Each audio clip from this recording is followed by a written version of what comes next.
결국은 저 하나님의 말씀, 하나님, 예수님.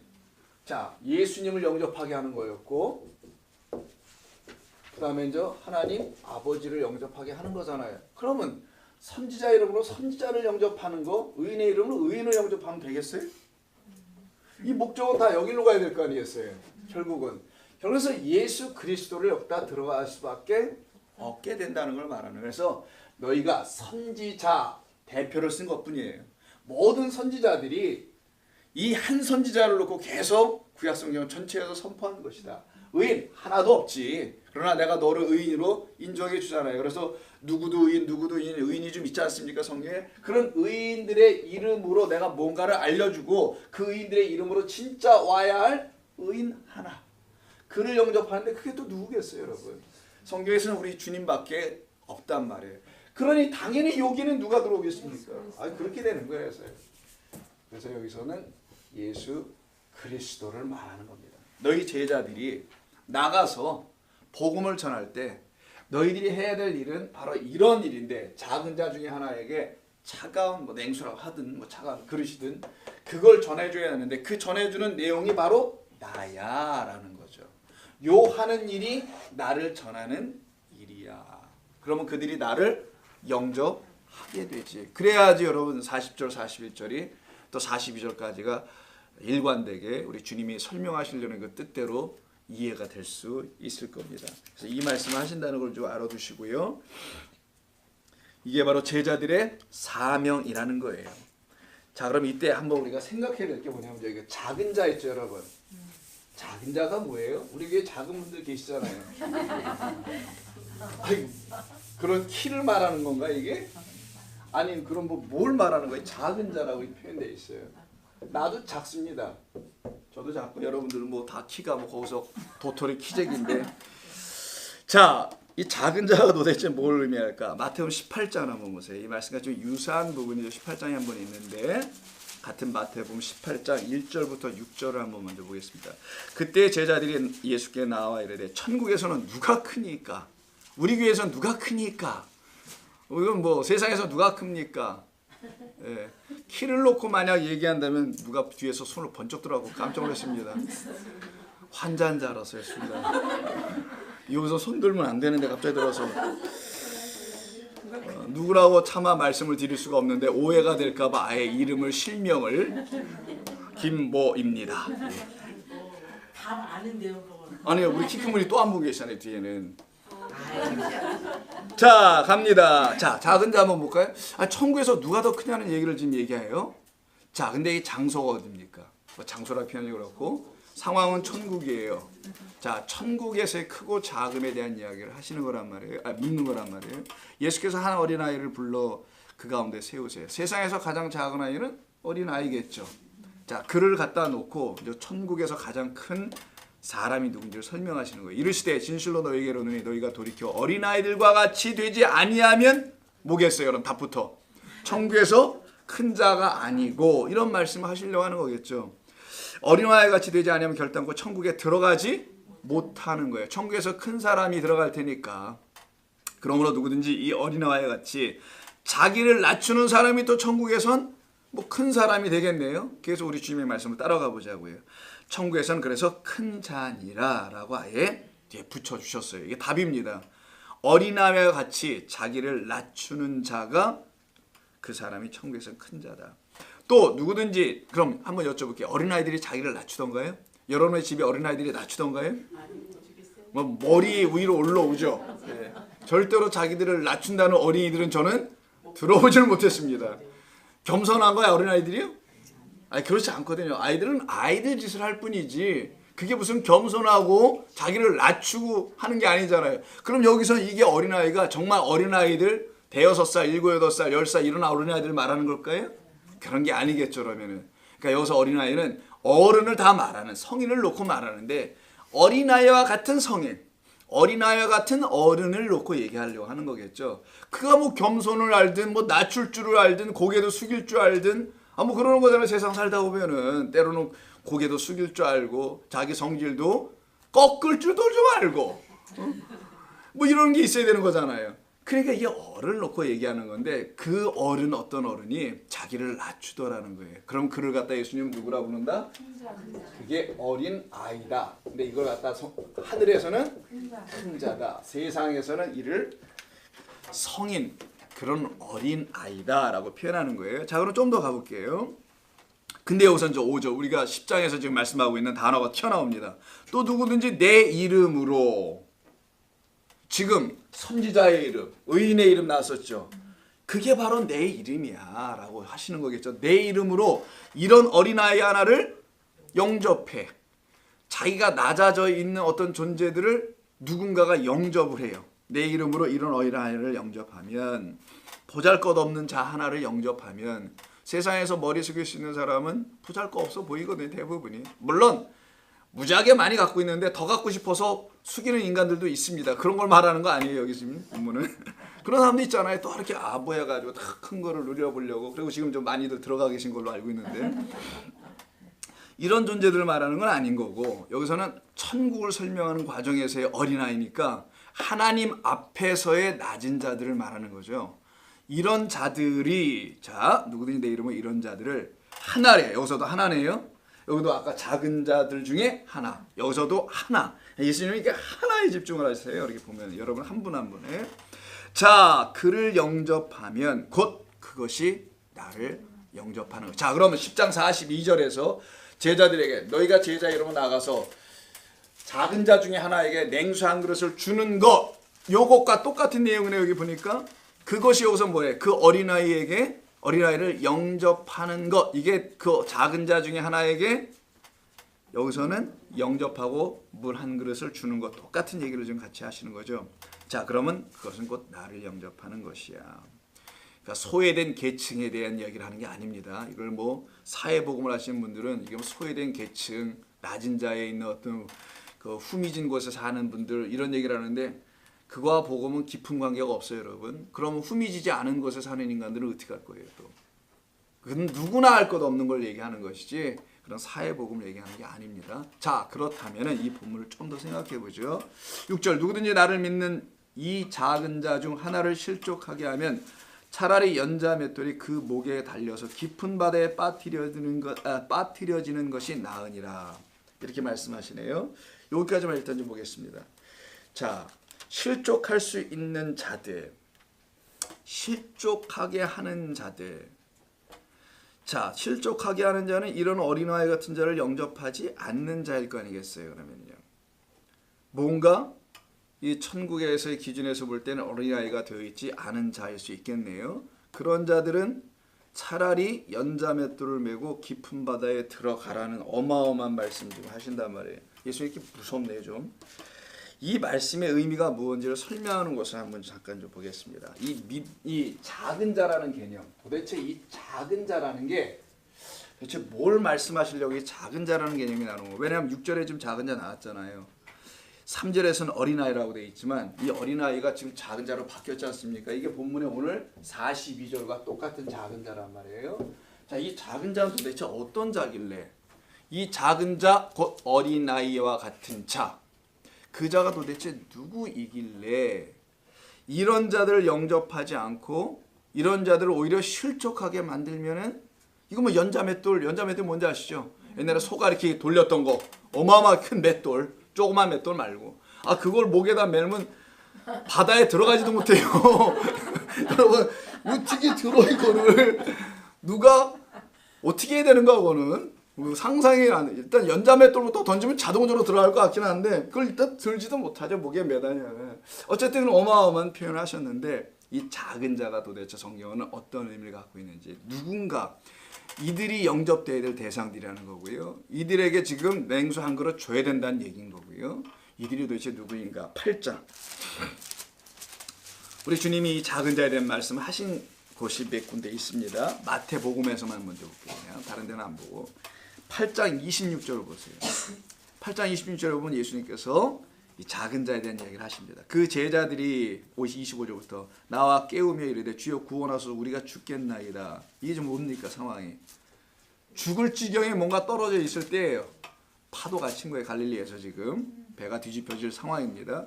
예수께서 이르시되 어찌하여 무서워하느냐? 믿음이 작은 자들아. 이게 똑같은 단어입니다. 헬라어로. 그러니까 작은 자의 개념은 첫 번째 믿음과 관련돼 있다라는 것을 우리가 알 수가 있네요. 믿음이 작은 자들아. 믿음이 작은 자.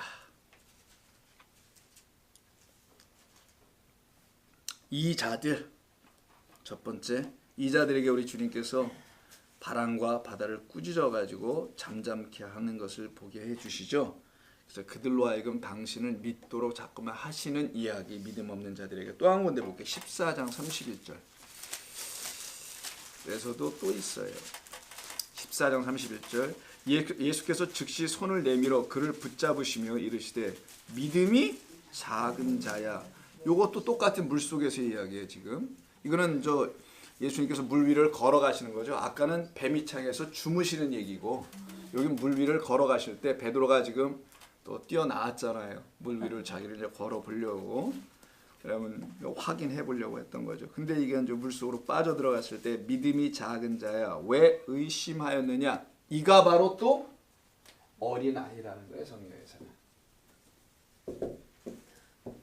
요 상태, 요 어린 아이, 요 작은 자를 어떻게 하라고요? 지금 영접하라 너희들은.